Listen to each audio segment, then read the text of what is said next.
Добър ден, здравейте. Добър ден. Здравейте. Господин Калфин, благодаря ви много, че дарихте време на Дружеството за обединени нации в България и на тази пилотна за страната инициатива, а именно младите хора да говорят с вас, управляващите, и въобще хората на отбори и ръководни позиции за това какво наистина интересува нас, младите хора. Защото определено дебата много се политизира, особено преди избори. Отново доста се отвличат и журналистите, политолозите, социолозите, но за това Дружеството за обединени нации направи кампанията "Български младежки делегат говори с кандидат-президентите на България", за да може да направим платформа, по която ние, младите хора и ние, активните граждани и представители на гражданското общество, да ви зададем въпросите. Значи това, което днес ще позволим да ви зададем, са сумарно най-интересните въпроси от страната на Фейсбук. Давайте да ги започваме. Поздравления за вашата активност. Между другото, преди избори трябва да се говори за политика. Даже на мен ми липсва, че да се говори повече за политика и за политики, защото това е смисъл на изборите. Да се представят различни политики, така че радвам се, че се интересувате и още повече, че се занимавате с Дружеството за ООН в България. На времето като студент също бях активен в него, така че като наш колега. Да, сега ще продължавате това, не. Разположение съм за всъщност, може би само да споделя откъде бяхме вдъхновени за тази кауза и тази инициатива. Бан Ки Мун, генералният секретар на ООН, инициира подобен разговор по социалните мрежи с хора от цял свят, като отново беше записано видеоинтервю и беше пуснато по социалните мрежи. И това наистина, след като президентът на света, както оприличават генералният секретар на Обединените нации, си позволява да направи този лукс и да говори по младите хора по един младежки начин. Благодаря ви, че и вие се съгласите. Надявам се и други политици, ваши колеги, да откликнете нашата молба. Чудесно ще бъде. Между другото, с Бан Ки Мун бяхме колеги, познаваме се лично и то много добре. Бяхме и външни министри, той на Корея, на Република Корея, аз на България. И докато се правеше кампанията, се срещахме много често с него. Познаваме се лично и така мисля, че той е много добър генерален секретар. Да, и моето лично мнение също. Може би, Ники, ако искаш да зададеш първия въпрос? Добре. Като е свързан с... говорихме си точно, че е полезно се говори за политиките и е свързан с нещо, което така мъчи младите хора. За това, че нямаме ясна национална кауза в момента. Или поне ясно формулиране, която да е така споделена от всички. Затова една голяма част от въпросите бяха насочени точно към това. Това според вас е българската национална кауза и съответно, ако до момента няма такава, каква бихте формулирали вие и защитавали? Аз мисля, че трябва да се формулира нещо, което е прието да се нарече българска национална доктрина. Това означава да има една рамка, в която да се разполагат вече всички политики. Горе-долу да се знае къде са ни основните цели, къде са ни основните интереси и как разполагаме политиките в тях. Това е... Страните около нас го имат. Има го Турция, има го Гърция, има го Румъния. Много е важно България също да изработи една подобна национална доктрина. В крайна сметка, каква искаме да е ролята на България в един свят, който се промени много бързо и който според мен се променя и доста радикално. След няколко години ще бъде много по-различно от това, което е сега. Виждаме различни социални движения, които се появяват, окупира Уолл Стрит, започна от Америка и много бързо се пресели в Европа. Протести на хората срещу начина, по който съществува финансовата система, начина, по който работи глобализацията. Тук има доста неща, които най-вероятно ще се случат. И в тази среда трябва България да определи къде точно се намира.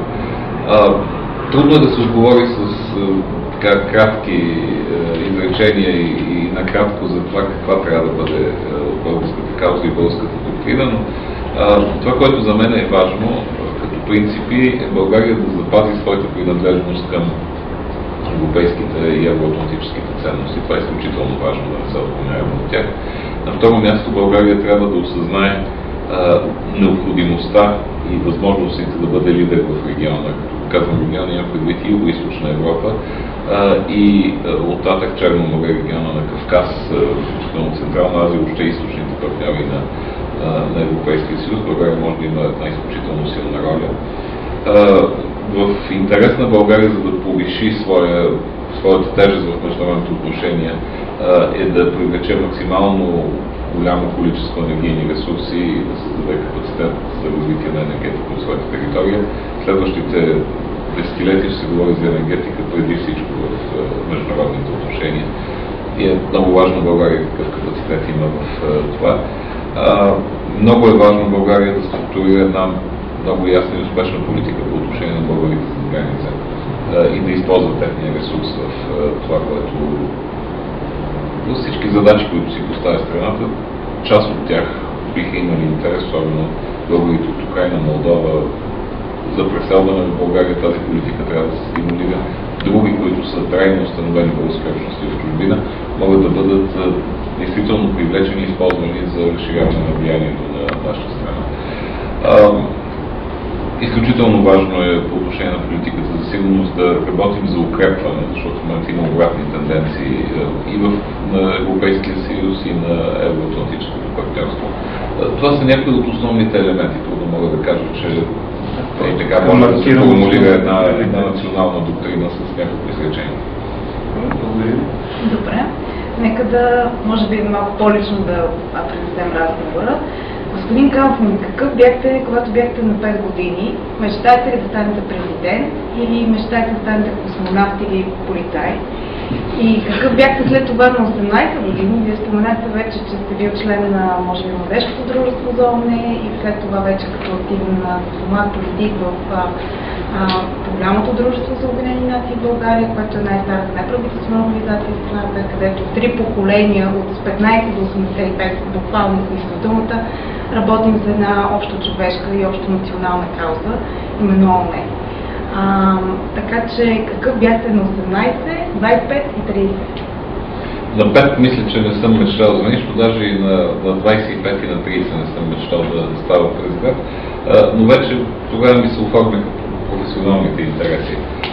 Това, което правих, когато свършвах училище, примерно 18 годишен, бях убеден, че искам да се занимавам с международни отношения, как пак бях прият международни икономически отношения.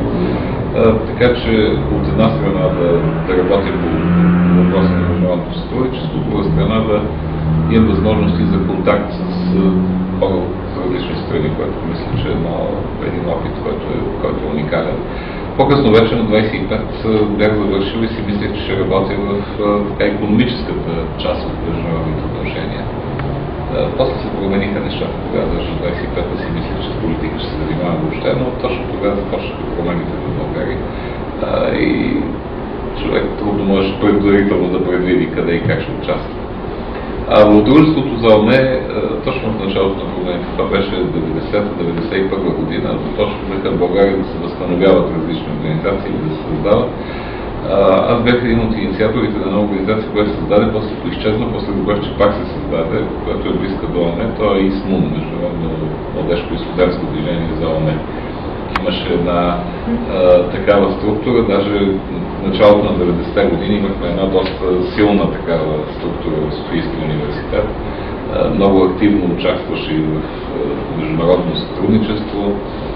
Аз самия за 2 години или 3 след като работихме, бях станал член на изпълнителното бюро на международната организация, след това затихнаха нещата. В началото на 90-те беше всичко доста ентусиазъм, хаос и така нататък. Но още тогава работихме много близко с дружеството на ООН. Любов Личник беше дългогодишен президент. Доста години на него, Емил Константинов също.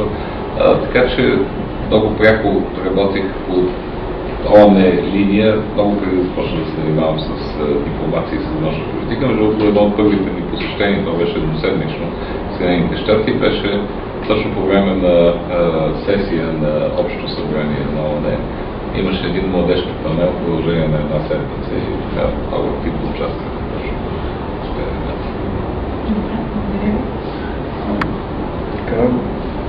Продължаваме с чисто съвременната младежка тематика и общуването по интернет и социалните мрежи, забелязвам, че сте доста активен. Така отговаряте на въпросите в Facebook страницата ви. И ако станете президент, също ще продължите ли по такъв активен начин да използвате социалните мрежи и един такъв по-неформален начин на контактуване с, не само с младите хора, но въобще с гражданите? Задължително институциите да бъдат не само прозрачни, но и достъпни за хората. Аз имам една инициатива, която се надявам да има възможност да осъществя. Тя се казва Дундуков 2.0. Идеята е работата на президентската администрация да влезе в интернет. Да бъде достъпна, да бъде прозрачна, да могат хората да участват, да е много по-интерактивна. Така че живот и здраве има такова намерение. Тоест едно електронно президентство. Точно така, това е моето другото име. Прекрасно. Ако може би един малко по-провокативен въпрос, но той сигурно не би ви притеснил, защото вие сте заемали и заемате много различни представителни функции на страната. И като външен министър, и като представител в Европарламента, когато срещнете един велик човек, независимо дали това е папата, майка Тереза, Стив Джобс, Бил Гейтс, Барозо или Обама, или български младежки делегат в ООН, как ще представите България в една минута? Бизнес-визитката. Какво е България за вас? България, за човек, който не знае, трябва да кажем, че е най-старата държава в Европа с огромна култура и цивилизация, която е имало по нашите земи. Държава, която обаче е и съвременна, която е средна европейска държава по размери и която е една от тези нови демокрации, които през последните 20 години променят и изграждат нова Европа, на практика и новите капацитети на Европа. Държава много активна в региона с влияние върху процесите от Западните Балкани, процесите в Черноморския басейн и една държава, която участва много активно в различни инициативи на ООН. Се започна в диалога между цивилизациите, мина се през различни инициативи, са свързани с поддържането на мира, с целите на хилядолетието и така нататък. Въобще е един от най-активните и най-старите членове на организацията. Благодаря ви, но за да нагледа този въпрос, защо тогава в Европа сме по-известни не с тези неща, които казахте, или да кажем с най-старото злато по българските земи, с Валя Балканска и Песента и Космоса, или с българското кисело мляко или българската роза, защо сме известни с корупция, защо сме известни с роми и проблем с хора, които работят нелегално. Какво ще направите да се промени негативно имидж в Европа и в света?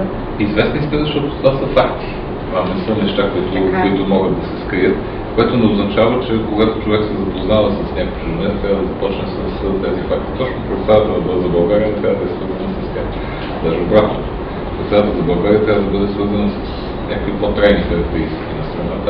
Аз си мисля, че така с по-упорити усилия ние можем да преодолеем, както и преодоляваме много от проблемите, които са в страната.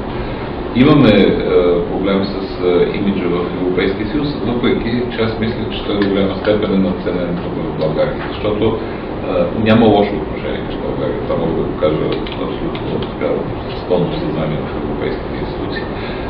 Отношението е към една страна членка, която има работа за вършене и която ще има цялата подкрепа да си свърши работа.